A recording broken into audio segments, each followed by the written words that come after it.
Bien, bonjour ou rebonjour pour certains. Je vous propose de commencer à vous expliquer un petit peu le contexte et la séance pendant que Mathieu regroupe les enfants et que tout le monde arrive petit à petit. Donc la particularité par rapport aux séances que vous avez déjà vues, c'est que l'on est deux.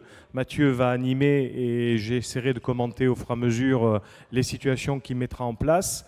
On est parti sur 1 h 15 d'entraînement. Vous verrez 3 situations successives. Et pour le thème, nous étions partis sur la première idée qui avait été donnée par les responsables de l'école méditerranéenne, qui était revenir à ce qui faisait la culture du jeu méditerranéen. Et dès que Claire et l'équipe pédagogique m'a donné ce thème, la première vision que j'en ai eue, c'était un thème qui colle très bien à la formation initiale, qui était de défendre pour récupérer la balle et monter très vite sur la montée de balle derrière. Pour ceux qui ont vu le match hier, si on considère que Nîmes a une culture méditerranéenne, je pense qu'on peut effectivement penser que ce thème-là colle très bien à notre culture de Méditerranée.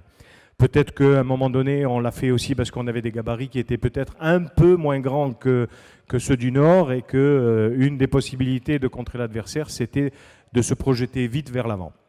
Donc défendre pour récupérer la balle, dans notre esprit, ça veut dire quoi dans la formation initiale? Ça veut dire défendre sans faire de faute. Puisque si on fait une faute, eh ben, la défense, elle ne sert pas à grand-chose, on rend la balle à l'adversaire, on n'a pas récupéré le ballon. Là, l'idée, c'est effectivement de récupérer le ballon pour pouvoir contre-attaquer et marquer un but sur le grand espace et sans avoir à passer ni par un jeu dit de transition chez les adultes, ni sur un jeu placé pour les enfants qui est toujours un petit peu difficile. Donc, mieux défendre pour récupérer la balle. La première action qui vous vient à l'idée, je pense comme nous, c'est que la première chose à faire, c'est quoi? Pour nous, c'est arrêter la progression du ballon. La progression du ballon, elle dépend de celui qui l'a dans les mains. Et donc, la première chose à faire pour un gamin, c'est d'arrêter le porteur de balle. Donc, les situations que vous allez voir, même si elles ne sont pas toutes directement sur cette visée, sont progressivement sur à la fois comprendre que la première chose à faire, c'est arrêter le porteur de balle et pendant ce laps de temps, et si l'action d'arrêt du porteur de balle est réussie, eh ben, les partenaires du défenseur qui a agi sur le porteur de balle doivent ou devraient s'organiser pour récupérer la balle, sans faire de faute. Donc, petite particularité, on ne connaît pas du tout le groupe. Mathieu les découvre en même temps que vous. Nous avons sur le terrain des enfants moins de 12 du club d'Aiguille et du club de Aix, donc un groupe qui n'est pas connu. C'est pas très grave, les situations sont pas extrêmement difficiles à comprendre, donc on verra justement si on peut constater des changements de comportement. Donc moi je vous invite, puisque vous connaissez le thème, à porter peut-être plus votre attention à la fois sur les actions des porteurs proches du porteur de balle, donc que fait le défenseur direct du porteur de balle pour empêcher la progression du ballon et comment s'organisent ses partenaires en défense pour essayer de récupérer le ballon.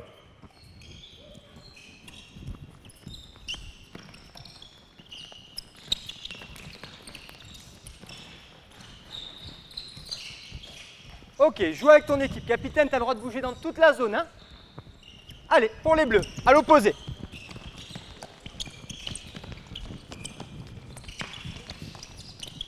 Ça joue, avantage. Allez, jouez. Passe par le relais central. Super, on s'organise.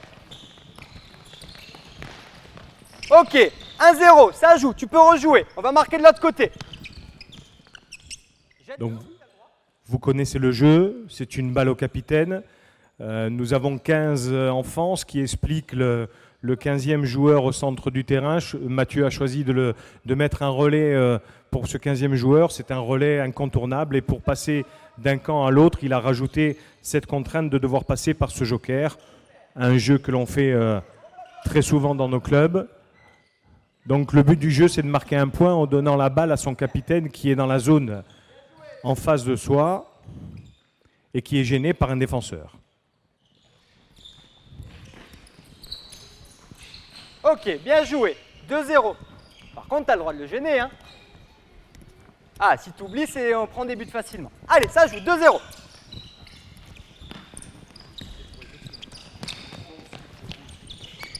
Bien. Super. Allez les oranges, allez les oranges. Ok, touche, un pied sur la ligne, ballon orange.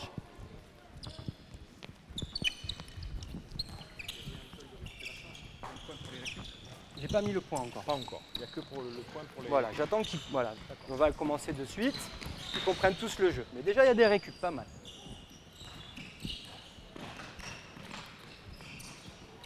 Allez, on bouge, on essaie de donner des solutions. Pourquoi pas? Oui, bien joué. Ok, super. 2-1. On continue.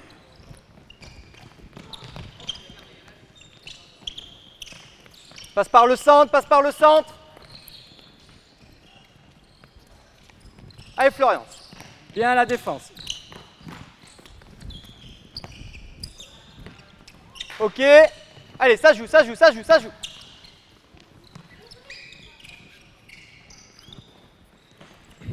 Donc vous avez remarqué que par rapport à la première séquence... Ok, 2-2. Stop. À partir de maintenant, dès qu'on fait une récupération, c'est-à-dire pas une perte de balle, mais dès que j'arrive à intercepter la balle, je marque un point aussi. D'accord? Donc on marque des points sur les passes au capitaine et sur les récupérations. Ça joue. Les capitaines, vous changez quand vous voulez. Donc vous remarquez que par rapport à l'entrée dans la séance, ce que chez les plus grands on va appeler un échauffement n'est pas appelé un échauffement. Hop. Chez les On peut petits, pas, il n'y a que vous avez celui qui est au compris milieu que qui peut jouer au jusqu'à milieu. un certain D'accord? âge, on n'a On pas lui laisse la besoin balle. d'une Tu peux te montée en mettre autour, chaleur mais pas dedans. qu'on va Allez. appeler échauffement musculaire ou autre. Ils sont tout à fait aptes à être dans Ok, ça, c'était l'activité une très perte de rapidement balle. sans avoir un échauffement Allez l'orange, musculaire allez l'orange. nécessaire.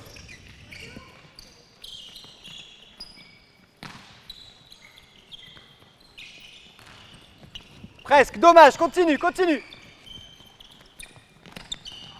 Ok, stop. Je rends la balle au orange. Parce qu'il y a pas... Tu as attendu 3 secondes. Donc vous avez forcé les attaquants à faire une faute, vous avez récupéré la balle. Donc je vous mets un point supplémentaire. D'accord? 3-2. Par contre, les bleus, il faut venir l'aider hein, quand il est tout seul. Ça joue. On va marquer de l'autre côté. Donc si vous avez entendu l'intervention de Mathieu, maintenant Super. il y a un point quand on donne la balle au capitaine, bien entendu, mais il y a un point aussi sur chaque balle récupérée. Donc on est Ok, bien ça d'accord joue. sur les balles à 4 à récupérer. Ce ne sont pas que des interceptions.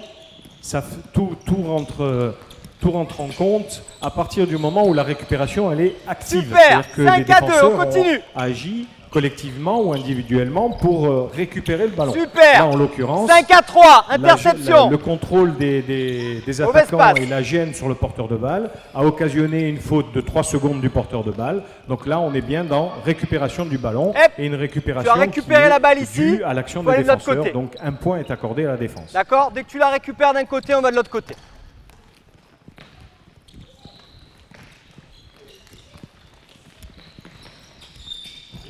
Bien joué. Oui. Ok, il y a eu point. 6-2. On rajoute un deuxième capitaine dans chaque zone. D'accord? Vous avez le droit de changer. Dépêchez-vous, ça fait 2 bleus, 2 oranges dans chaque zone. Allez, retournez. Vous voulez faire capitaine, allez courir un peu. Ah ben, reste alors. Tu y vas. Il faut un bleu ici. Tu y vas? Là-bas, c'est parfait. Qui veut faire le joker au milieu? Personne? Dernière, assis-toi. Ok, très bien. Prends sa place. Donne-lui ton chasuble. Et on garde les mêmes règles. Interception, 1 point. Passe au capitaine, 1 point aussi. C'est bon? Tout le monde a compris le jeu? On attend que le pote y mette le chasuble. C'est bon? Allez, tu viens de rentrer, balle à toi. C'est parti. Jusqu'à l'autre côté. Super. Bien. Super, ça joue, 1-0. Ouais.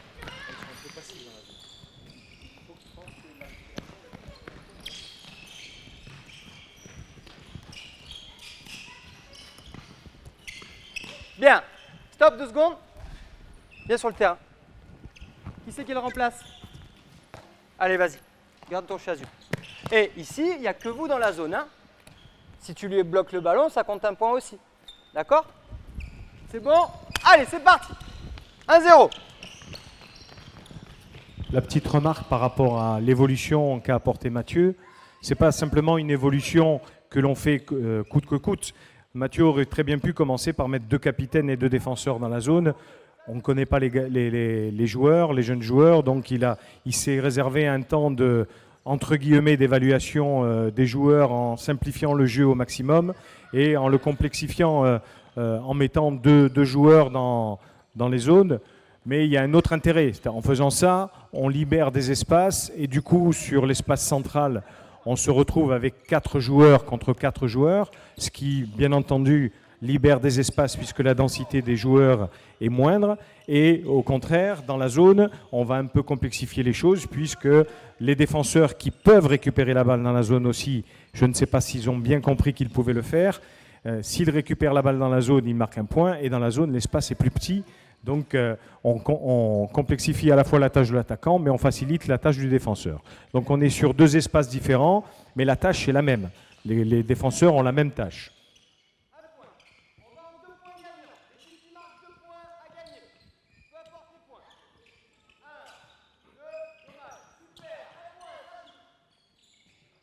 Récupération du ballon, puisque gêne du porteur de balle et possibilité d'interception derrière. Vous venez tous ici. Et comme ils l'ont récupéré juste à côté, ça allait. Ok, vite, vite, vite les garçons. Ok, ça va? Pas de bobo? Vous avez tous compris le jeu? Ouais. Ok, je vais vous laisser 1 minute. Vous allez vous regrouper par équipe. Vous allez voir entre vous quelle stratégie vous allez faire pour récupérer le ballon. Échanger entre vous, peut-être que quelqu'un a une technique, d'accord? Vous mettez en commun, je vous laisse 1 minute, d'accord? Allez, les oranges dans un coin, les bleus dans l'autre. Les bleus, regroupez-vous ici. Alors je ne sais pas si vous avez bien entendu ce qu'a dit Mathieu, donc je m'autorise à le redire. Il vient de laisser 1 minute à chaque équipe pour qu'ils se regroupent et qu'ils essayent de bâtir une stratégie pour récupérer la balle. Bon, certains ont soif, donc visiblement c'est prioritaire par rapport à la stratégie, mais ce n'est pas très grave. Donc cet artifice pédagogique, c'est quelque chose quand même qui nous tient à cœur sur la formation initiale, parce qu'il n'est que d'observer ce qui se passe dans les petits cercles et l'activité que peuvent avoir les joueurs en échangeant et en se donnant des tâches ou collectives ou individuelles. Donc à la fois, ça nous éclaire sur la personnalité de certains joueurs, mais à la fois, ça leur laisse aussi à un moment donné un espace de liberté où ils vont pouvoir prendre des initiatives, ils vont pouvoir prendre des décisions. Ils ont le droit de se tromper, peut-être leur stratégie ne sera pas bonne, mais peu importe, au moins, on les met dans les conditions où on les autorise à avoir des initiatives et on les autorise à se tromper. Donc même s'ils se trompent et que la stratégie adoptée n'est pas la meilleure, ça ne sera pas bien grave, il n'y aura pas une sanction derrière. Mais au moins, on les met dans ce genre de situation qui, à notre avis, quand même, conduit à un moment donné à l'autonomie. Si on veut des joueurs autonomes, il faut qu'à un moment donné, on puisse leur donner l'occasion de l'être et l'occasion de décider eux-mêmes de ce qu'ils pourront faire. C'est bon, on est prêt? Allez, 2 capitaines orange. D'un côté, tout le monde doit le faire une fois, d'accord? Moi aussi. Après, la prochaine, c'est toi, d'accord? Personne ne veut y aller. Les 2, vous êtes là-bas? Allez, 2 derniers assis, ça sera ceux qui feront. Bon, ben c'est toi et toi. Dans la zone là-bas? Ok. Allez, ben toi et toi. Allez-y là-bas.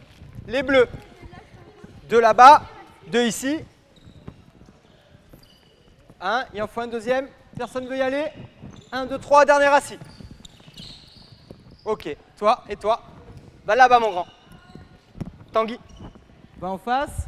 Et t'es pas assis, tu vas en face aussi. Ok. Toi, pour l'instant, t'as pas d'équipe. Tout le monde doit passer par toi. Essaye de ne pas avantager une des 2 équipes. C'est bon? Allez, c'est parti. Donc à vérifier si effectivement les stratégies mises en place par les 2 équipes vont fonctionner. Si en statistique, on s'aperçoit qu'il y a plus de récupération que dans la phase précédente. Ça voudrait dire que les stratégies sont plutôt efficaces.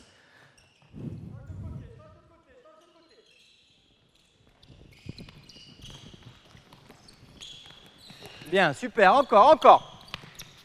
1, 2. Ça joue, super. 1 point, super. 2, 1, 1 partout, pardon.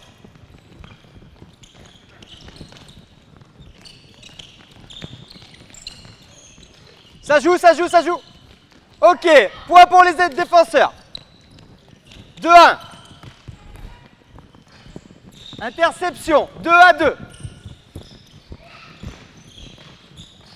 Interception, 3 à 2.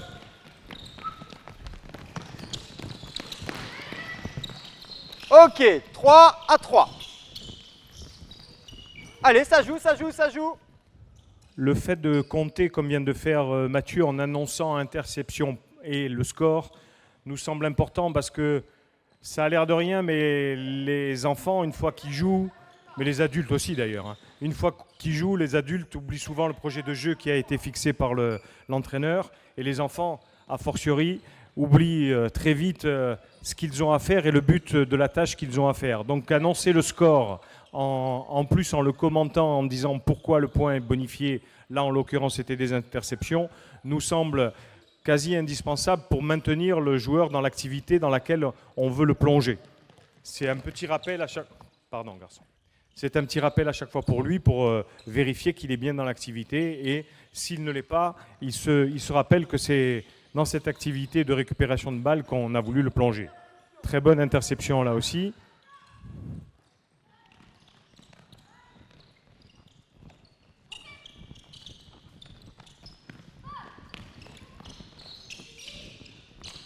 Bien, 6 à 4.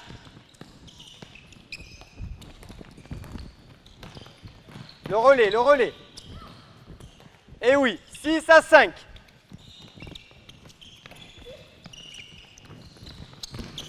Alors si vous observez depuis tout à l'heure, il y a de moins en moins de harcèlement sur le porteur de balle. Au début, il y avait toujours un défenseur sur les porteurs de balle, et plus le temps passe, plus la fatigue peut-être s'installe, et de moins en moins, on voit un harceleur sur le porteur de balle qui gêne, et d'abord qui arrête la progression, ce qui est prioritaire en principe, en tout cas pour nous, et qui ensuite harcèle le porteur de balle pour que la passe soit la plus difficile possible.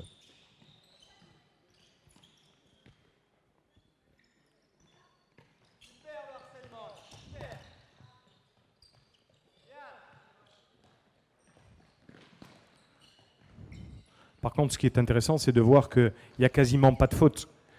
Ce sont des jeunes joueurs qui sont sur le harcèlement, le contrôle, mais pas sur la neutralisation, pas sur un arrachage du ballon dans les bras. Et ça, c'est plutôt rassurant. Devant, il est obligé de s'arrêter. D'accord ? Dès que le porteur de balle est touché, il est obligé de s'arrêter. Sauf vous. D'accord ? Sauf les capitaines. Touché, je m'arrête, je suis obligé de faire une passe. C'est bon ? On la rend orange, parce que c'est eux qui avaient la balle. Vous êtes prêts ? T'es prêt, t'es sûr ? Il est où ton joueur ? Ah. Allez, c'est parti. Donc sans doute pour pallier justement à cette baisse de harcèlement, la règle que vient d'instaurer Mathieu doit les conduire à un peu plus de harcèlement, puisque la règle dit qu'à partir du moment où le joueur est touché de face, il sera obligé d'arrêter sa progression et de faire une passe. Tu peux faire qu'une passe. Ok ? De l'autre côté, ça joue. À partir de là, les comportements que l'on attend des partenaires de ce défenseur, c'est de s'organiser derrière pour essayer à la fois de contrôler les autres attaquants et, si possible, intercepter la balle ou faire en sorte qu'elle aille dans un endroit où elle sera favorable pour nous après.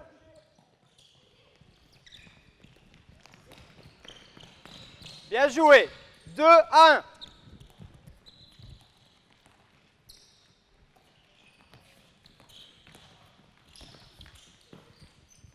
Bien joué. 3-1.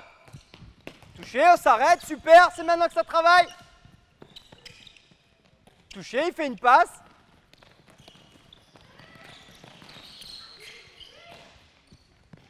Allez, ballon orange, joue là, ballon orange.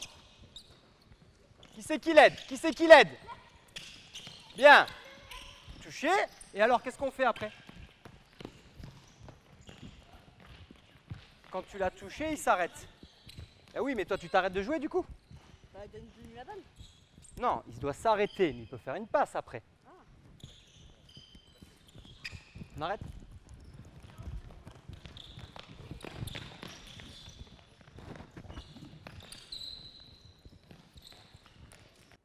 Quelques remarques par rapport à la mise en place de la situation. On tend quand même à être plus sur des situations de ce type ou qui sont très proches du jeu. À la place d'un but et d'un gardien de but, on a un capitaine à qui il faut donner la balle. Il y a une égalité numérique sur le terrain. Il y a des partenaires, il y a des défenseurs. Donc on est en plein dans l'activité handball, même si ce n'est pas un match comme le réclament souvent les enfants. Quand est-ce qu'on joue? Quand est-ce qu'on fait un match? Ben, là, ils ont exactement les mêmes ingrédients que lorsqu'ils font un match, sauf que les règles sont un petit peu différentes et elles ont une visée pour l'entraîneur. Donc nous, on est plutôt sur proposer des situations qui laissent quand même le choix et des initiatives aux joueurs et qui soient le plus proche du jeu possible. Le plus proche du jeu possible, encore une fois, c'est une cible à attaquer, une cible à défendre, des partenaires, des adversaires et, si possible, une égalité numérique. Allez, venez vite ici, vous pouvez continuer de boire en même temps. Alors, les oranges, vite, avant qu'on passe à autre chose. Les oranges, est-ce que la stratégie que vous avez faite a marché? Non, j'étais pas là. Non. Non? C'était quoi votre stratégie? Prendre un joueur, chacun un joueur, et harceler celui qui avait la balle. Bon, c'était plutôt pas mal ça. On avait quand même pas mal. Tu as beaucoup harcelé, ça c'était bien. Ça vous a permis de récupérer des ballons de faire ça? Les bleus, la vote de stratégie. C'était de presser les joueurs jusqu'à qu'ils perdent la balle et prendre chacun un joueur. D'accord, et ça a marché? Ouais. Plus ou moins. C'était pas mal. Ce qui manquait peut-être c'était, après un moment donné, on est fatigué, on laisse partir son joueur. Mais dans l'ensemble, c'était bien. Ok, alors, 1, 2, 3, 4, vous allez vous mettre ensemble. Pendant que Mathieu met en place l'autre situation, le retour qu'il fait là, c'est simplement pour vérifier avec les enfants, un, quelle stratégie ils avaient mise en place, et deux, si la stratégie a été efficace ou pas. Donc, peu importe à la limite si elle a été efficace ou pas. L'important, encore une fois, c'est de leur permettre d'avoir un moment où ils sont décideurs de ce qu'ils vont faire. Ils ont aussi le droit de se tromper. Le manager que l'on est se trompe souvent dans les choix qu'il fait et l'entraîneur aussi. Donc, pas d'aspect directif et prescriptif là-dessus. C'est eux qui ont choisi et ils vérifient tout de suite si leur stratégie est payante ou pas. Si c'est votre équipe, vous pouvez y passer beaucoup plus de temps. Là, Mathieu essaye d'aller au plus simple, au plus vite pour enchaîner les situations, mais on pourrait très bien avoir un décompte et des statistiques qui fassent qu'effectivement on s'aperçoit que la stratégie a été payante ou pas, et puis on pourrait recommencer à volonté sur la même situation en essayant de changer de stratégie jusqu'à trouver une stratégie qui convienne le mieux. Mais encore une fois, la stratégie, ce n'est pas Mathieu qui la donne, ce n'est pas l'entraîneur qui la donne, c'est les joueurs qui se la donnent. Donc si on se réfère au haut niveau, et notamment à notre équipe de France, on s'aperçoit quand même que c'est ce genre de joueurs que l'on veut. Donc peut-être qu'il faudrait commencer très tôt cette éducation de prise de décision.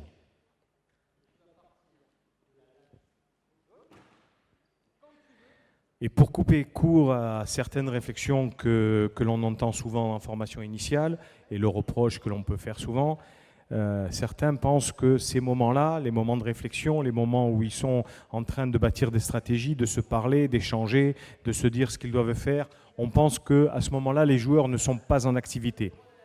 Et pour la plupart des entraîneurs, l'activité, c'est quand ils jouent et quand ils courent. Non, au handball, s'il fallait simplement courir et jouer, on aurait beaucoup de très bonnes équipes. À un moment donné, il faut aussi connaître l'activité, y avoir réfléchi et être assez pertinent dans les choix que l'on fait. Donc le moment de réflexion qui est proposé, peut-être ça permet à la ressource énergétique de se régénérer, et deux, ça permet sûrement de développer une autre ressource qui est la ressource cognitive et la ressource tactique de l'activité. Donc, en tout cas pour moi, et je l'assume si certains d'entre vous ne sont pas d'accord, ils sont dans une vraie activité handball lorsqu'ils sont dans cette situation-là, même s'ils sont debout ou assis et qu'ils ne font que réfléchir ou que parler, c'est une activité handball en tout cas. En acceptant, bien sûr, que certains soient plus actifs que d'autres dans ces moments-là. Vous savez comme moi que souvent, il y en a 2-3 qui parlent et que les autres n'osent pas ou ne le font pas ou n'ont pas les compétences pour le faire. N'empêche qu'ils entendent des choses et que petit à petit, ils peuvent construire des choses aussi. Ok.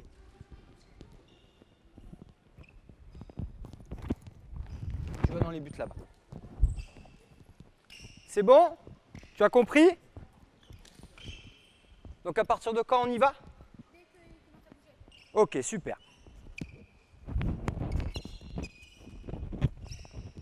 Maintenant, vous n'avez plus besoin de moi.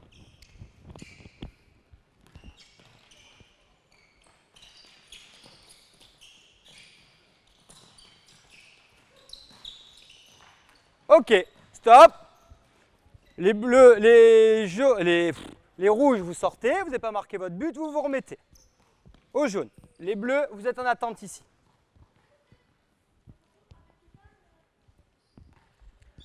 Et par contre, les gars, vous êtes sur les 9 mètres et le but, c'est d'aller chercher la balle le plus haut possible. D'accord? D'aller prendre la balle. Voilà, pas de l'attendre.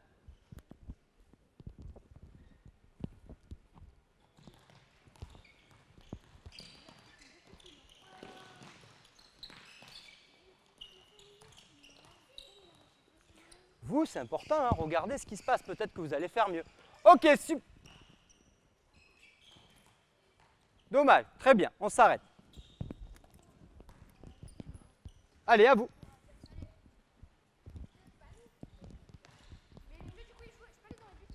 Oui, vas-y. Florian, viens jouer sur le terrain. Ok. Donc là, vous avez récupéré combien de ballons? C'est récupéré quand il tire? Ah, vous avez récupéré combien de ballons? Ok. Oui, touché, il faut le rattraper. Si vous arrivez à rattraper le ballon, c'est 1 point. Marquer de l'autre côté, c'est 2 points. D'accord? Le but, c'est de marquer des points. Des points sur la récupération de balle.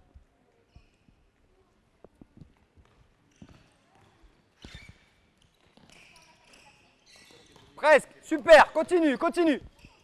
L'alignement, c'est toi qui l'as donné ou c'est eux qui leur ont... Sur les 9 mètres? Ouais. Non, c'est moi qui leur ai donné le point de départ des 9.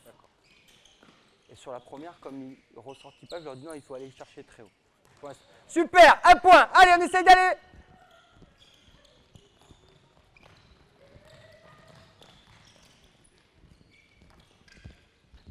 Les bleus, il faut les empêcher de marquer le point. Hein.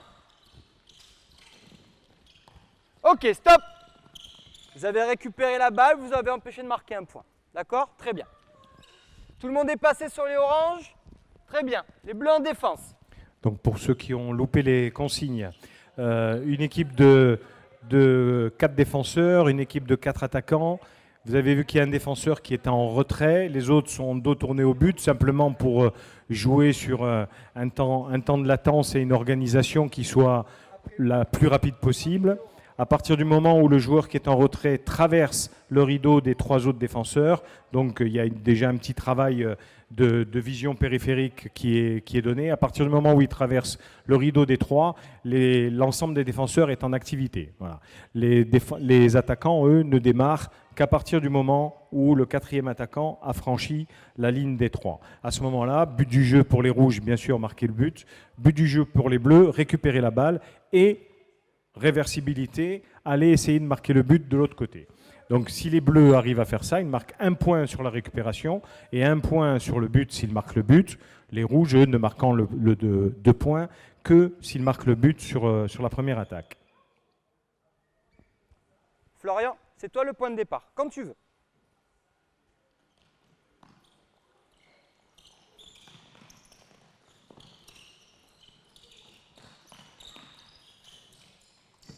Ok. 0 point pour personne. Allez, les jeunes. Les bleus, vous remettez vite en place. Tu les regardes, dès que tu te sens prêt, tu traverses. Ok? C'est bon, t'as compris? Impec.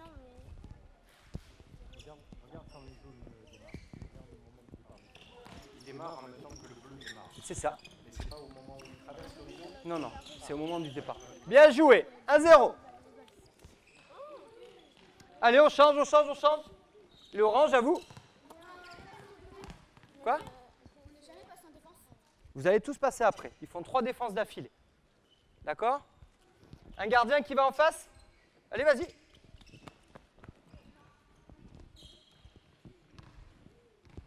Allez, les bleus. Je crois en vous, il faut aller marquer un point, les garçons.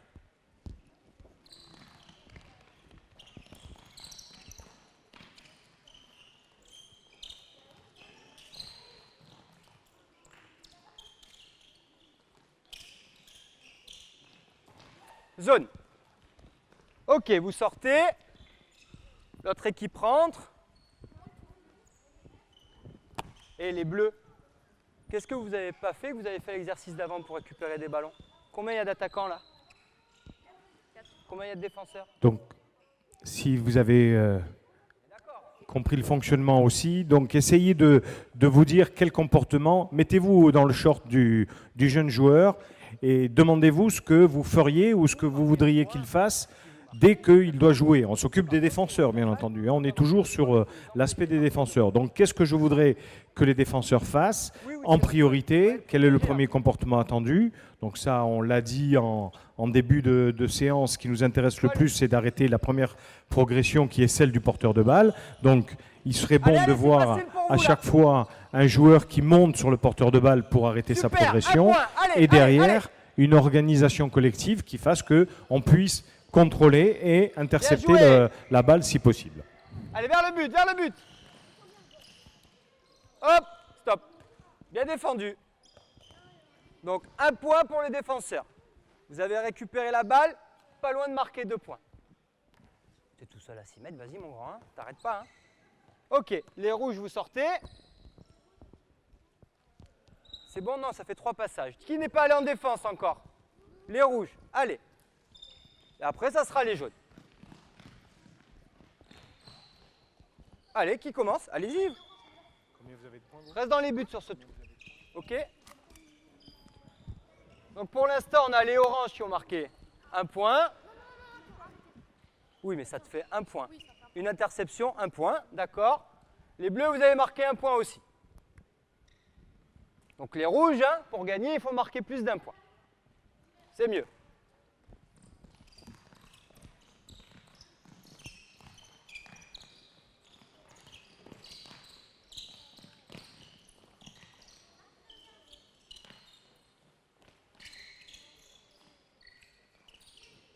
Allez les rouges, on continue, on continue.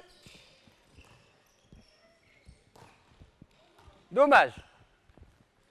Vous changez d'équipe. Comment c'est ton prénom? C'est dommage, tu étais presque, mais si tu regardes que ton joueur, tu vois pas le ballon. Du coup, tu vas faire comment pour prendre la balle si tu vois pas le ballon? Tu as des œufs derrière la tête qui poussent? Alors arrange-toi pour voir le ballon, d'accord? Oui, oui, vas-y mon grand.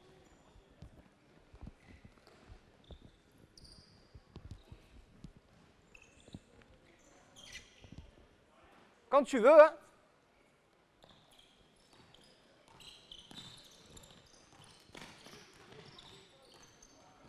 Super.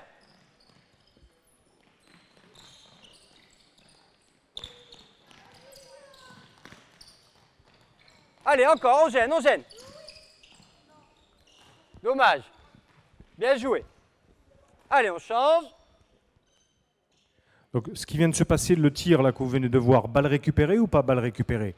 Si on considère que le défenseur a agi sur l'attaquant pour lui faire déclencher un tir dans un endroit où, de toute évidence, il ne pourra pas marquer le but, c'est un ballon récupéré. Si, par contre, c'est aléatoire et que le shoot a été fait ou mal fait, c'est un mauvais choix de l'attaquant, effectivement, on ne pourra pas le compter récupéré. Là, dans le cas que l'on vient de voir, j'aurais tendance à dire que la gêne du défenseur a occasionné un tir qui n'était pas efficace. Donc, ballon récupéré.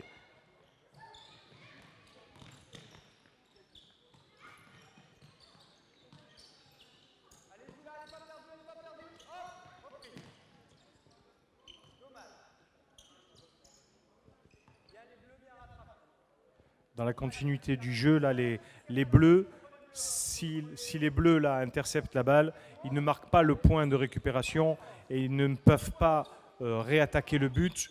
Le seul intérêt pour eux de récupérer la balle, c'est de ne pas prendre un but supplémentaire et donc de ne pas donner à l'équipe adverse un point supplémentaire.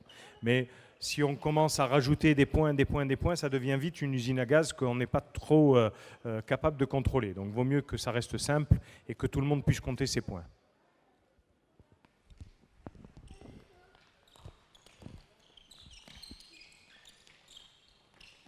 Oui, super. Allez, allez.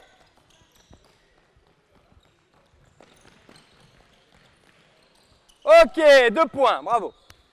Super. Et là, vous pouvez faire le grand chelem, marquer encore 2 points. Si vous voulez mon avis, moi, ce qu'on vient de voir là, pour moi, ça relève du haut niveau de compétence. On a des joueurs qui sont capables d'harceler, de voler la balle et d'aller marquer de l'autre côté. Quand Guigou fait ça, tout le monde s'exclame et trouve que c'est un génie. Eh ben, il y a des gamins de 12 ans qui font à peu près la même chose, qui le font avec moins de rapidité, avec moins de vivacité, avec moins d'élégance peut-être dans le geste, mais ils le font. Donc ils ont trouvé effectivement le bon moment pour faire en sorte de voler la balle et ils ont trouvé aussi les moyens de gagner sur grand espace. Donc on est sur un niveau de compétence qui est relativement élevé. C'est fini. Donc le petit jeu de rechercher des stratégies comme a fait tout à l'heure Mathieu, ça pourrait se faire aussi sur cette situation et sur toutes les situations que vous mettez en place. Quand les gamins ont cette habitude-là de se mettre en stratégie, à un moment donné, vous n'avez même plus besoin de leur donner du temps pour le faire, ils vont le faire systématiquement. À chaque fois que vous allez leur donner une règle, ils vont être en anticipation sur la règle et en essayant de l'intégrer le plus rapidement possible pour trouver une stratégie gagnante. Comme vous faites, vous, pour passer quand même au feu orange sans vous faire pénaliser, eh ben, ils vont le faire eux aussi en faisant en sorte de trouver, avant que vous ne leur laissiez l'occasion, la solution gagnante. Donc c'est une habitude aussi à leur donner. Levez-vous les garçons, venez écouter. Vous pouvez boire en même temps, mais venez écouter. Il y en a des bouteilles d'eau là, mon grand. Alors, dans ce jeu, quand on est défenseur, d'accord ? Qui est le joueur le plus dangereux? Celui qui a la balle. Celui qui a la balle. Est-ce que tout le monde est d'accord avec ça? Oui. D'accord. Donc la priorité, c'est de faire quoi à lui? De L'harceler pour faire en sorte qu'il... perd la balle. D'accord. Quand lui, il a arrêté maintenant, qu'est-ce qui se passe? On prend la balle. D'accord. Qu'est-ce qu'il va faire quand il a arrêté le porteur de balle? Il va passer. Il est obligé de chercher la balle. Il va certainement faire une passe. Donc à vous de vous organiser à ce moment-là Qu'il puisse pas réussir la passe. pour marquer des points. D'accord? Deuxième manche. Allez, c'est parti. Qui commence en défense? Non. Allez, les oranges.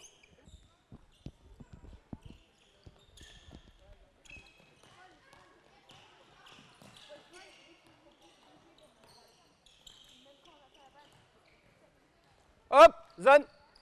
Tu récupères la zone. Et à 6 mètres, tu tires pas? Tu peux, tu es tout seul. Ok, très bien. Les jaunes, on peut dire merci. Les oranges, on peut dire merci aux jaunes parce qu'ils ont fait cadeau là. Hein. Merci. Hein? Allez. Pourquoi? Parce qu'il est seul à 6 mètres, il n'a pas tiré. Donc tu aurais pris un but.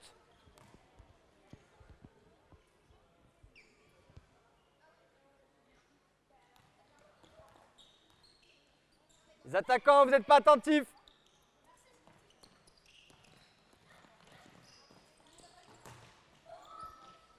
Stop! Non, elle n'est pas rentrée. Vous sortez, ça fait point pour personne. Les bleus.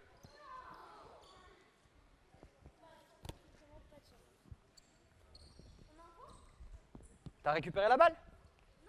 Alors t'as pas marqué de point.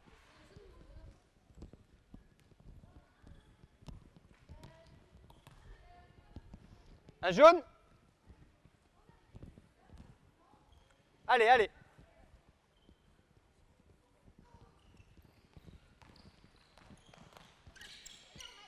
Encore. Ok. 0 point pour les oranges.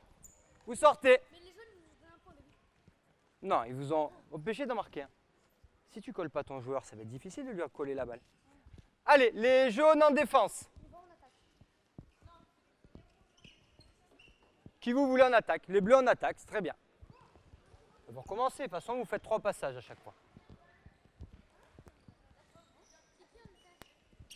Bah après, c'est vous. Bah, va vite dans les buts, et dès que tu as fini, tu montes. D'accord? Tout à l'heure, ils ont marqué 0 points, vos collègues. Vous avez pu regarder, vous avez votre façon de voir les choses. Pourquoi ils n'ont pas marqué des points? À vous de vous arranger entre vous pour marquer des points.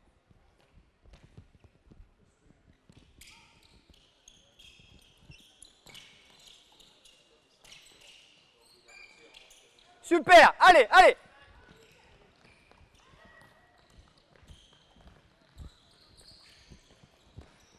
Ok, très bien, bien revenu défendre. Un point pour les... Un point, c'est un point. Allez, les rouges en attaque. Va vite dans les buts.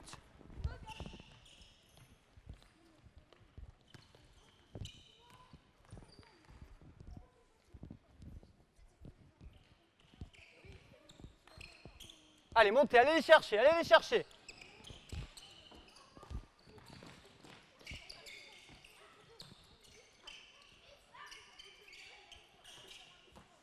Encore, encore, encore, encore.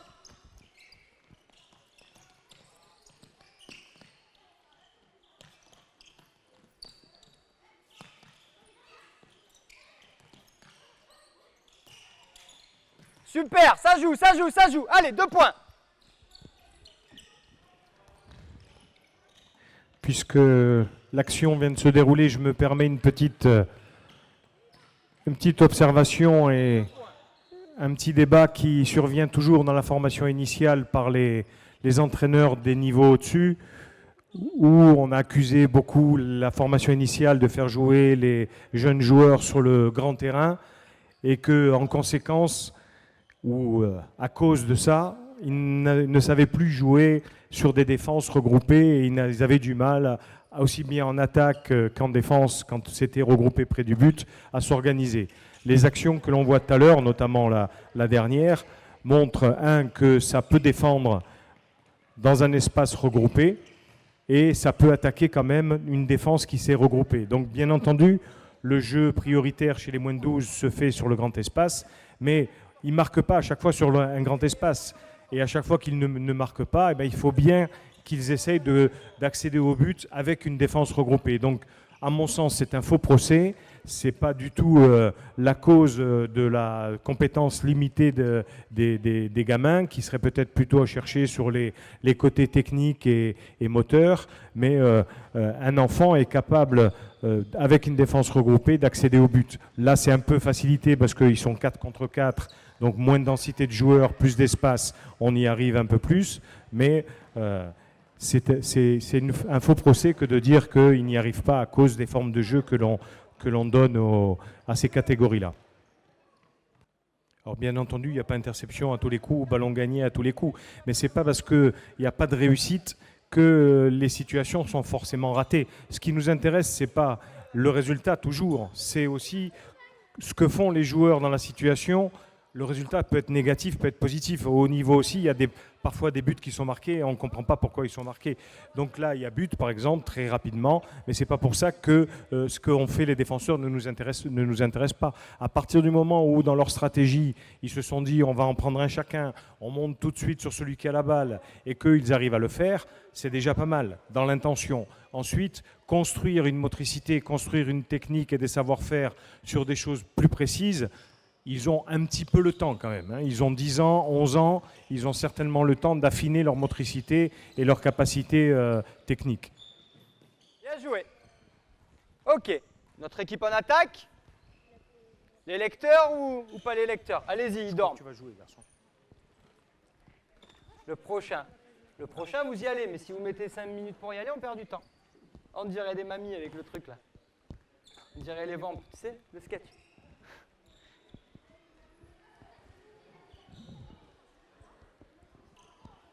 Allez, allez, regarde, est-ce qu'ils sont prêts? Et quand tu veux.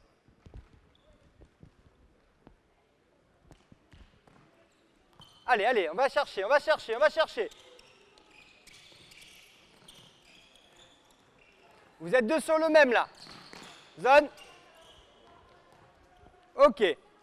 Les oranges. Et on s'est dit 4 attaquants, 4 défenseurs. Donc si on se retrouve à 2 sur le même, c'est qu'il y a un problème. D'accord.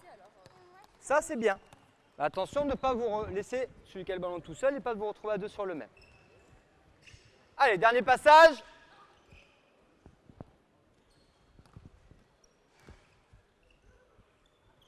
Tu comptes le score après? Quoi? Oui, oui. Bah, c'est les rouges premiers, les jaunes deuxièmes. Super, 1 point. Allez, perds pas le ballon. Ok, stop. 1 point. Ok. Allez, venez. Venez, venez, venez. Gardien, tu viens aussi.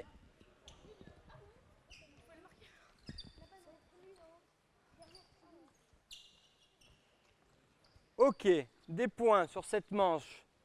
Les grands gagnants, les rouges. 4 points. Donc, si vous avez suivi les points, on était à 1 pour chaque équipe au tout début. Et là, il y a beaucoup plus de points qui ont été marqués. Alors, stratégie imaginée par les enfants peut être efficace. Habitude et expérimentation, répétition qui font qu'il y a plus d'efficacité. Mais en attendant, à la fin de la situation, il y a plus de ballons récupérés qu'au début de la situation. Donc on peut imaginer quand même qu'ils ont mis en œuvre un certain nombre de savoir-faire, mais aussi de savoir, d'intégration de connaissances qui font qu'ils arrivent à avoir un meilleur résultat à la fin qu'au début. Donc ça nous intéresse. Si ce n'est que d'un point de vue statistique, mais ça montre certainement que c'est un critère qui peut nous laisser imaginer qu'ils ont changé de comportement. Le comptage des points, quand vous mettez des points, le comptage des points, il nous paraît essentiel. Si vous ne comptez pas les points à la fin, ne mettez pas de points. Et ça, souvent, l'entraîneur débutant l'oublie, il met des points, mais il ne les compte pas. Alors les enfants, eux, les comptent. Et si à la fin, l'entraîneur n'a pas réussi à compter les points et ne donne pas les scores, c'est pas toujours très motivant pour les gamins qui en ont marqué, qui se disent, s'ils nous donnent des points et qu'ils ne les comptent pas, c'est peut-être pas la peine d'en marquer, quoi.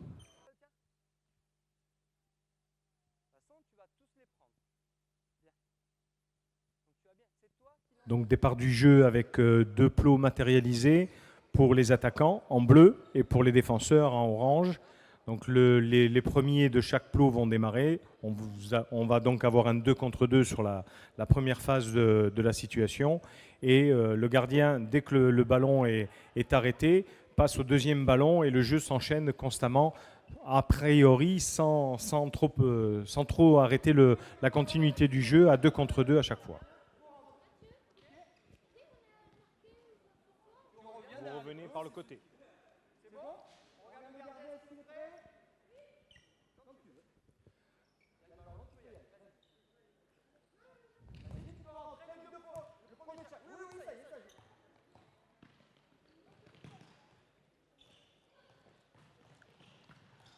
Le système de points n'a pas changé.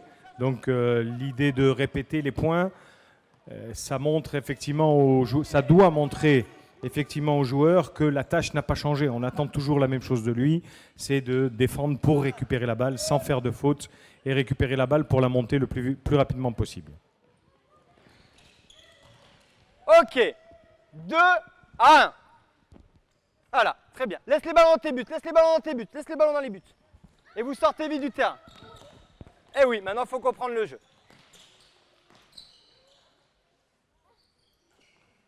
Hop, pied, ballon fini. Pose les ballons dans le but. Et vite, vous allez passer derrière, vous mettez les plots. 2 ballons, 2 à 1.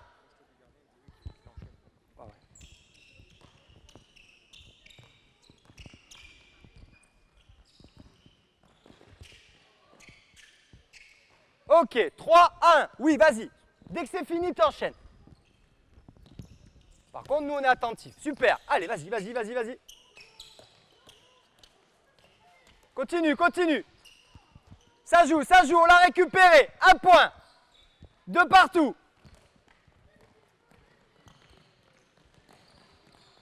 Dommage. Laisse le ballon. Voilà, super. Les bleus, on sort, ça joue. Allez, allez, allez.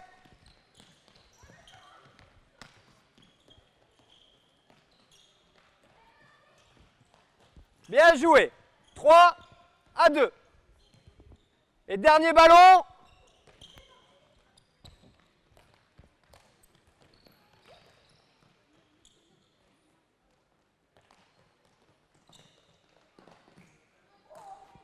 « 4-2. Stop, c'est le dernier. Dès que l'action est finie, tu enchaînes direct. Quand tu veux. Allez, les bleus, les bleus, les bleus. Ok. Ben quoi? Vous n'êtes pas prêts, vous n'êtes pas prêts, hein? Ok. Donne-moi le ballon.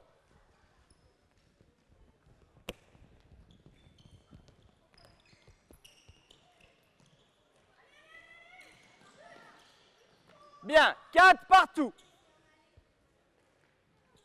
Laisse les ballons dans ton but, laisse le ballon dans ton but.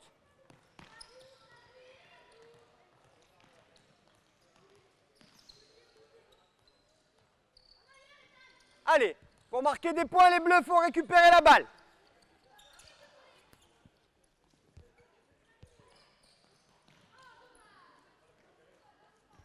Ok, très bien. Je préfère pas. Pour moi, balle récup.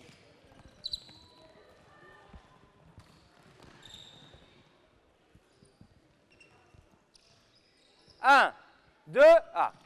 Super, continue, c'est bien ce que tu fais, continue. Ok. Égalité, pour l'instant. Allez.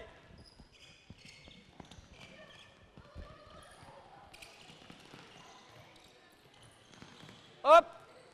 Hop, hop, hop, hop, hop. Zone, on sort le ballon.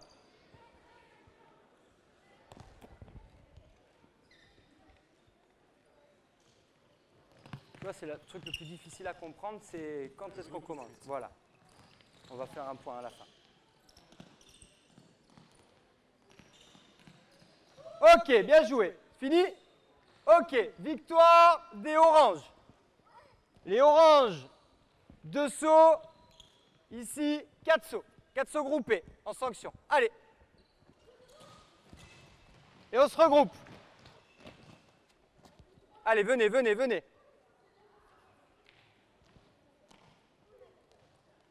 Allez les garçons, qu'on ait le temps de faire une manche encore.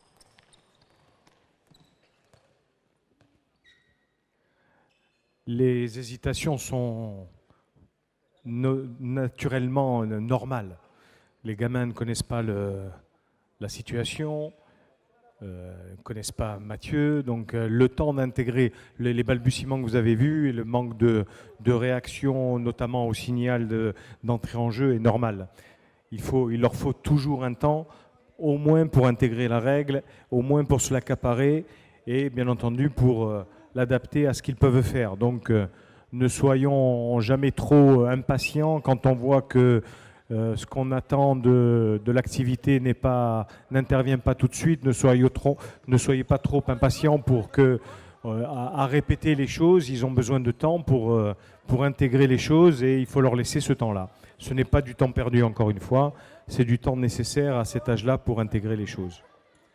Lorsque je lis le mode d'emploi de mon ordinateur, il me faut aussi, moi aussi, un certain temps pour comprendre sur quelle touche il faut que j'appuie. Donc, on peut l'accorder aussi aux jeunes enfants. Donc, le jeu continue et il évolue puisque maintenant il y a 3 plots. Mathieu a laissé le choix aux équipes de placer les plots où ils voulaient. La seule contrainte, c'était les plots doivent être sur une ligne. Donc ils ont choisi les lignes où ils voulaient les mettre. Ligne de touche, ligne de zone, ligne des 9 mètres, ligne de 7 mètres. Ils peuvent choisir la ligne qu'ils veulent. Donc à voir si c'est stratégique, à voir s'ils ont réfléchi à certaines positions ou si c'est totalement aléatoire et si c'est un hasard. Mais ceci dit, quand on répète la situation et quand elle évolue, quand il la vit plusieurs fois, ça ne veut pas dire sur la même séance. Ça sera peut-être sur la séance suivante, sur d'autres séances, mais la situation sera répétée, le contexte sera revu avec des situations peut-être différentes, ils auront peut-être à petit intégré qu'il y a des positions qui sont peut-être plus intéressantes que d'autres. C'est bon? Est-ce que tout le monde est OK? C'est bon? Vite, vite, reste sur ton plot. Quoi? Il y a 6 ballons. Quand tu veux.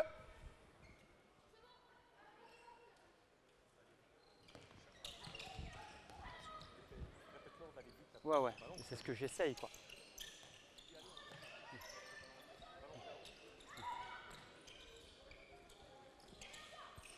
Ok, 1-0.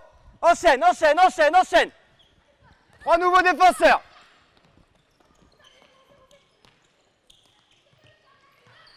1, 2, oh dommage. Okay. Zone, zone, zone, zone, il y a eu zone avant. Allez, enchaîne. Laisse le ballon là-bas, laisse le ballon là-bas. Zone. Allez, joue là, joue là, joue là.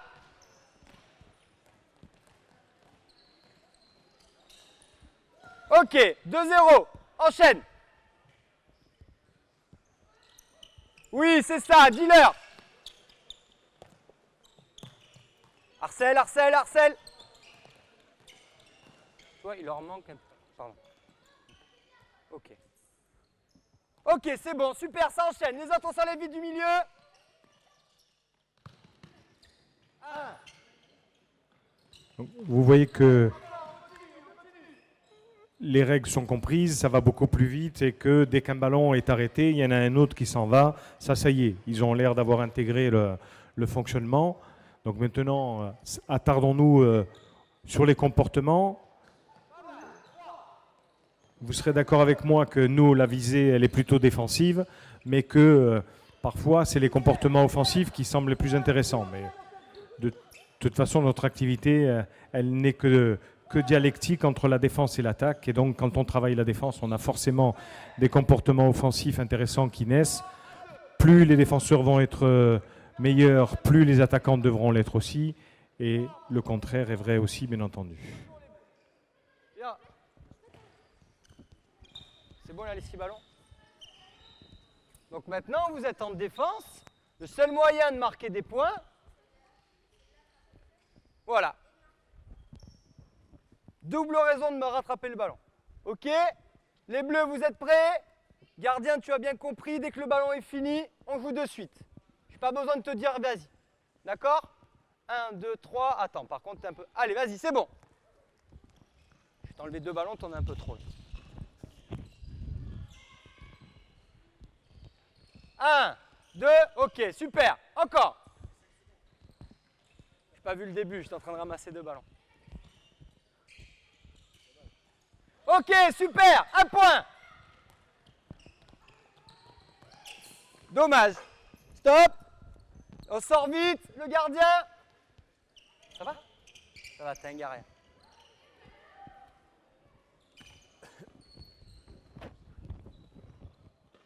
La preuve que la réussite n'est pas toujours au bout. Interception, récupération du ballon et derrière une passe qui n'est pas convenable et qui ne permet pas d'aller au bout. Mais ça arrive au meilleur. Ça arrête après cette manche?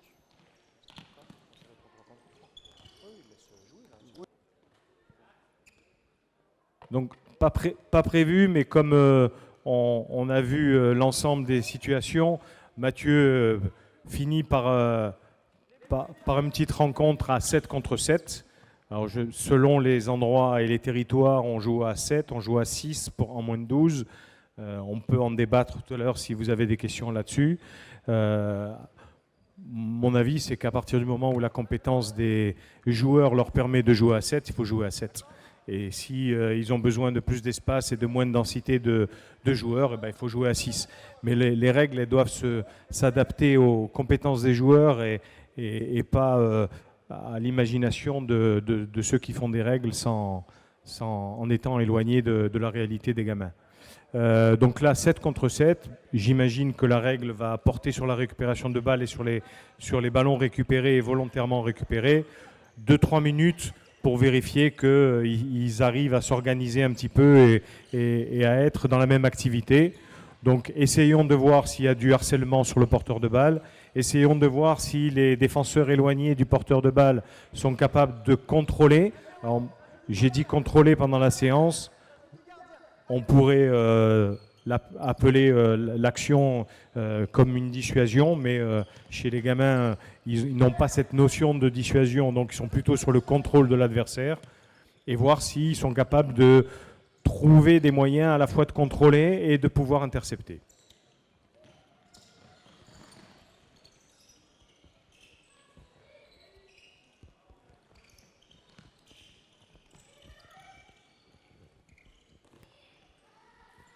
Au niveau du groupe, ils sont encore un peu en grappe, quoi.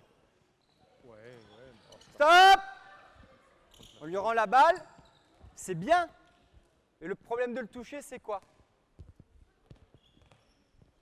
Qu'est-ce que je viens de siffler là? Donc, elle est à qui la balle? Donc, tu as gagné ou tu as perdu? Tu as presque gagné, mais tu n'as pas gagné totalement. D'accord? Ici. Balle au orange. Pareil, sans toucher. C'était bien.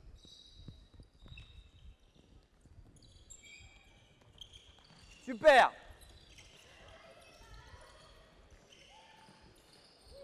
Ok. 2-0. Ça joue. Du gardien, du gardien, du gardien.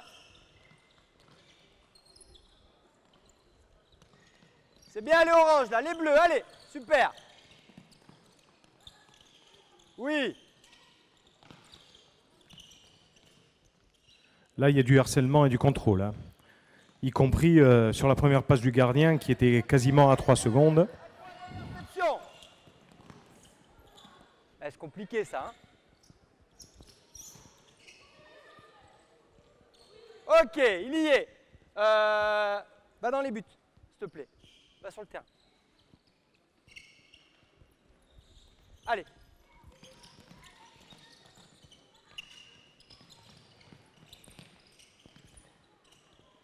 Oui, oui, oui. Bien. Encore. On continue les oranges, on continue.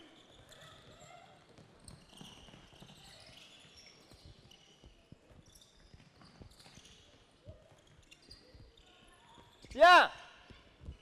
Presque. On sort. Ok, ça joue. On va arrêter là. Hein, je commence à être fatigué. Puis c'est beaucoup, je trouve, quand même. Bien joué. J'arrête.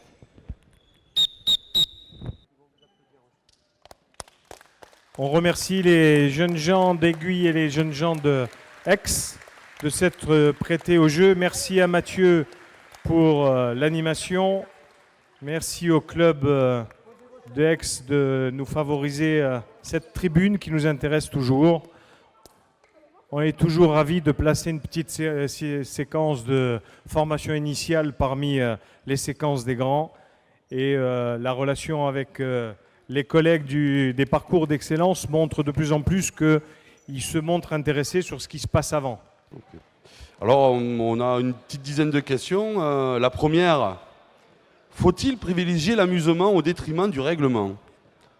2 points. Beaucoup de marchés, reprises, etc. non sifflés.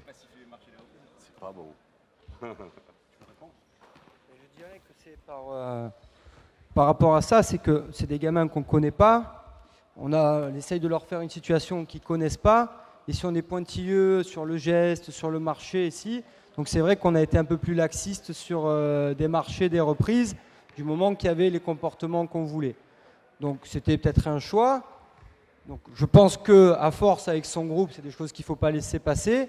Mais trop d'informations sur la même situation d'entrée, ça peut bloquer les gamins. Donc on a un peu privilégié les marchés tant qu'ils étaient dans le jeu et dans les objectifs qu'on voulait avoir. Je veux bien rajouter autre chose, c'est qu'il ne faut pas privilégier l'amusement au détriment du règlement. Il faut privilégier la connaissance et la compréhension par rapport au règlement. C'est pas parce qu'ils font marcher ou qu'ils font reprise de dribble qu'ils s'amusent plus. Par contre, si le geste technique en lui-même, comme le marché ou la reprise de dribble, empêche le jeune joueur d'accéder à une connaissance supérieure à celle qu'il a aujourd'hui, oui, il faut accepter que de temps en temps il marche, que de temps en temps il fasse une reprise de dribble, si en faisant cette erreur technique, Et ça lui permet d'accéder à la connaissance. Lorsque vous travaillez le débordement ou la traversée, si le gamin a compris quand est-ce qu'il devait déborder, quand est-ce qu'il fallait qu'il traverse, à la limite, que diable s'il marche. S'il fait un pas de plus, mais s'il a compris que là, il fallait traverser ou là, il fallait déborder, c'est ça qui nous intéresse. Après, on a toujours le temps de lui siffler, mais ça doit être un arbitre qui a dû poser la question. Oui, pardon. Bon, je vais continuer. Alors, bon, ça n'a pas été... J'ai pas vu ça, mais bon. Certains pensent qu'il y a un peu d'inactivité autour du terrain. Pourquoi y a-t-il des équipes en attente ? Je réponds à la place de Mathieu, il rectifiera, mais si vous avez bien compris ce que je vous ai dit tout à l'heure, c'est qu'on estime que regarder les autres et en même temps que regarder les autres, on discute et on échange sur la stratégie que l'on adoptera lorsqu'on sera sur le terrain. Pour nous, c'est de l'activité. Et c'est de l'activité aussi importante que quand on est sur le terrain et qu'on court n'importe où et n'importe comment pour attraper le ballon. Donc certes, vous avez l'impression qu'ils sont là. Alors sûrement, dans ceux qui sont sur le côté, il y a certains gamins dans les équipes qui sont un petit peu apathiques et qui ne sont pas dans l'activité de réflexion. Mais si sur 2 équipes de 4, on a la moitié qui est quand même, et moi j'étais sur le côté, je peux vous dire que je les entendais quand même discuter entre eux, si les 50% sont capables de discuter et de dire nous, quand on sera sur le terrain, on fera comme ci, on fera comme ça, toi tu seras là, pour moi c'est de l'activité. Et elle est non seulement intéressante, mais elle est indispensable si vous voulez faire un joueur qui soit un petit peu intelligent quand il sera un peu plus grand. Si les réponses ne vous conviennent pas, vous avez le droit de... Vous pouvez lever la main, vous avez le droit de de continuer également la réflexion. Une autre question qui tourne autour de l'arbitrage.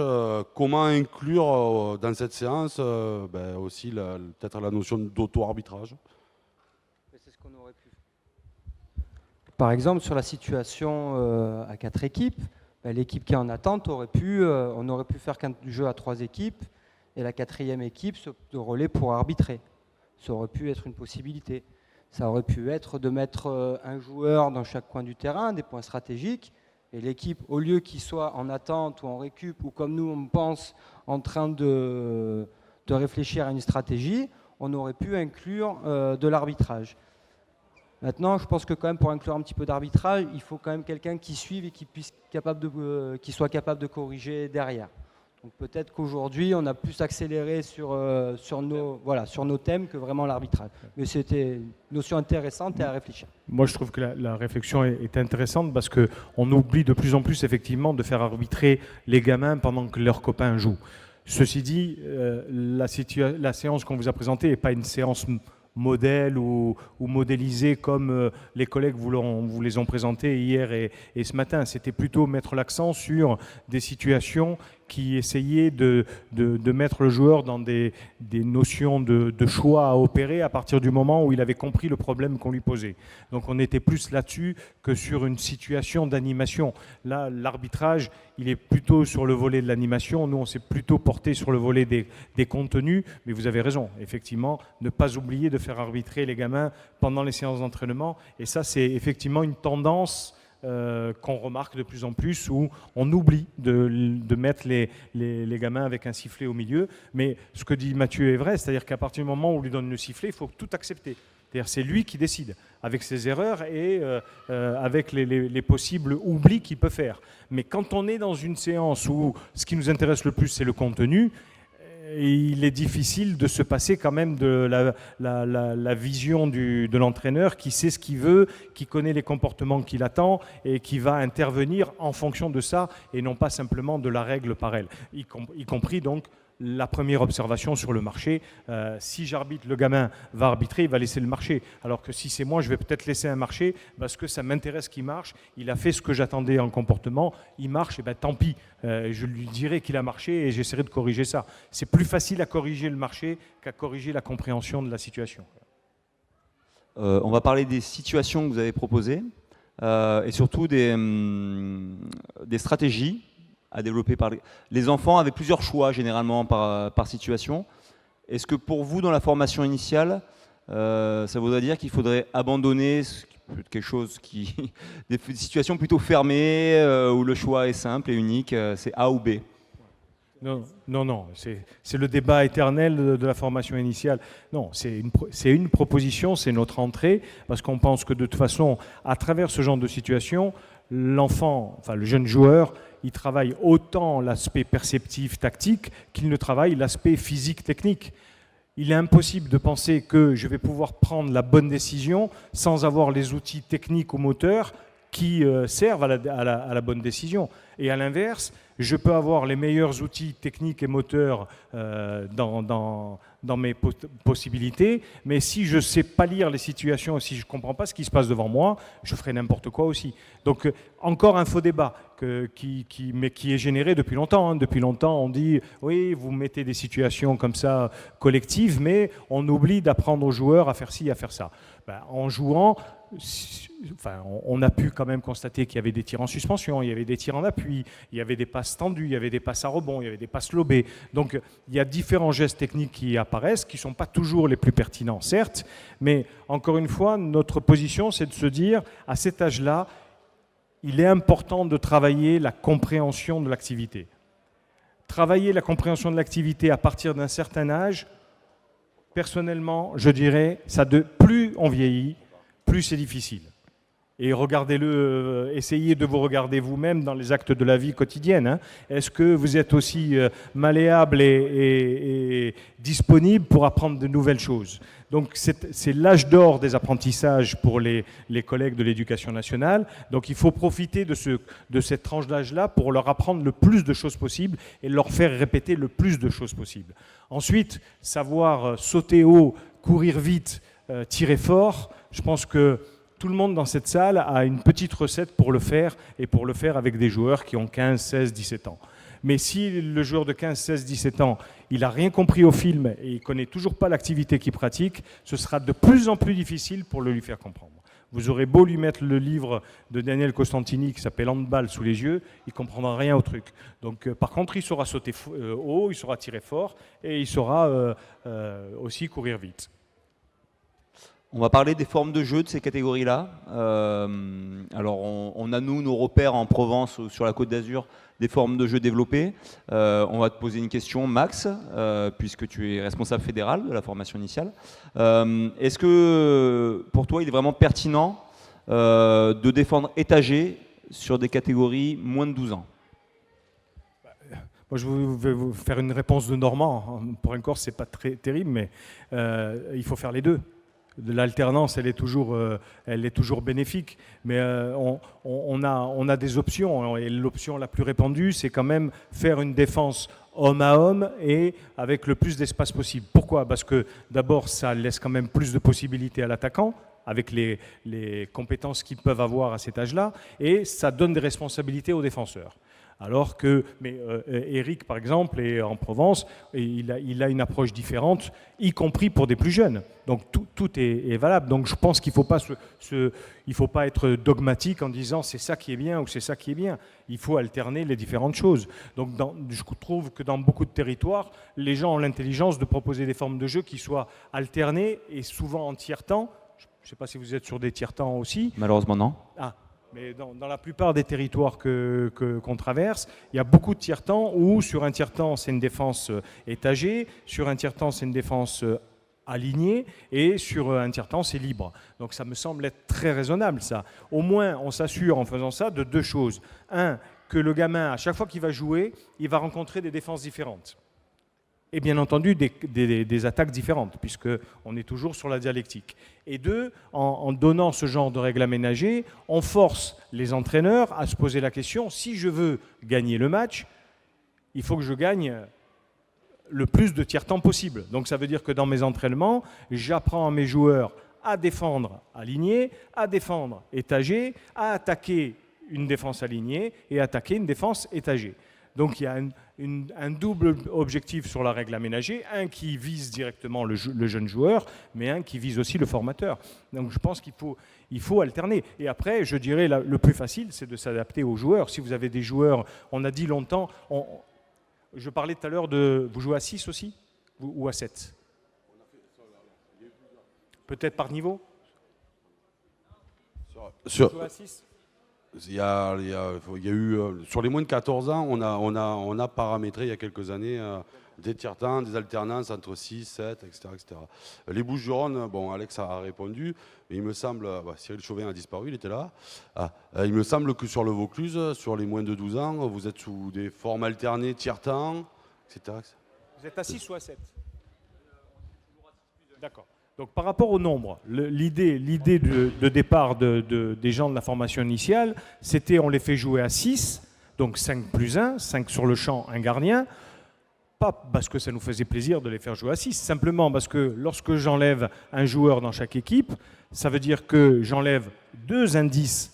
À chaque fois, le porteur de balle, si vous le laissez à 7, eh ben, le porteur de balle, il a 6 partenaires, 6 adversaires. Si vous lui enlevez 2 éléments, il a un partenaire de moins, un adversaire de moins, donc moins d'indices. Et ce faisant, on a plus d'espace. Donc, bien entendu, ça allège un petit peu le nombre d'indices. Par contre, qu'est-ce qui s'est passé quand on a dit il faut jouer à 6 ? Quel est le joueur qu'on a enlevé ? Le pivot. Et donc, il n'y a plus, pendant ce temps de formation, de joueurs dedans et dans les défenses. Mais personne n'a jamais dit enlever le joueur dedans. Ça s'est fait naturellement où les gens, en levant un joueur, ils ont enlevé le joueur dedans. Mais aujourd'hui, il y a dans certains endroits, et vu la compétence des enfants qu'on vient de voir, je suis sûr qu'ils seraient capables de le faire. D'ailleurs, du reste, sur le dernier match, vous avez vu des joueurs, des passes aux joueurs dedans. Même si l'espace était assez grand et que la passe était facile, mais il y a des passes qui sont possibles aux joueurs dedans. Donc je suis persuadé qu'il y a des moments où les joueurs ont les compétences pour jouer à 7. Donc si vos joueurs ont les compétences pour jouer à 7, faites-les jouer à 7. Si effectivement le fait de restreindre les espaces et d'avoir de la densité de joueurs trop importante, eh ben, ça vous indiquera qu'il faut peut-être revenir à 6. Mais il faut absolument que les formateurs, les gens des équipes techniques, que ce soit de clubs ou de comités ou de ligues, enfin de territoires maintenant, donc il faut absolument que, en tant que responsable de la formation des joueurs, on s'adapte aux joueurs que l'on a. Le joueur de 2016 n'est pas le joueur de 96 ou de 2006. Ils ont une culture bien différente.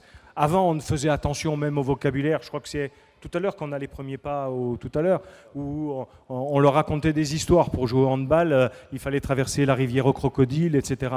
Maintenant, vous leur dites qu'il faut traverser le rideau défensif. Même quand ils ont 8 ans, ils savent exactement ce que c'est.